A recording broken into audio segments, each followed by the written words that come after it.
বাজারে সবজির দাম যখন ১০০ টাকা ৮০ টাকায় উঠে যায় তখন কিন্তু অহরহ সবজি কিনে খাওয়া হয় না। তখন আমি এই টমেটো দিয়ে ছোট মাছ, বড় মাছ ঝোল করি, ভুনা করি, যাই করি না কেন বাসার কারোর কোনো অভিযোগ থাকে না।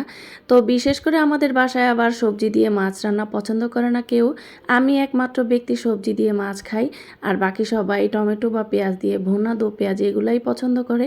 তো সেই জন্য সারা বছরের টমেটোটা আমি এখন সংরক্ষণ করে রাখছি। এখন যেহেতু বাজারে টমেটো সস্তা এবং গাছ পাকা টমেটো, ফরমালিন মানে মেডিসিন মুক্ত টমেটো, সেগুলো কিনে এনে এভাবে সিদ্ধ করে এই তেলের গলান বা পানির বোতলে ভরে রাখছি। মানে বোতলে রাখার কারণ হচ্ছে বাসায় বক্সের একটু অভাব পড়ে গিয়েছে, রোজার মাস, বক্স খালি থাকে না। আর আমি বেশিরভাগ টমেটো সিদ্ধ করেই রাখি। এইভাবে সিদ্ধ করলে টমেটোটা মানে রান্না করলে গলে যায়, বোঝাই যায় না যে ফ্রোজেন করা টমেটো। আর অনেকে কাঁচা টমেটো ফ্রোজেন করে বা আমিও করেছিলাম, সেটা কিন্তু গলে না, রান্না করার পরেও ফোম ফোম ভাব থাকে।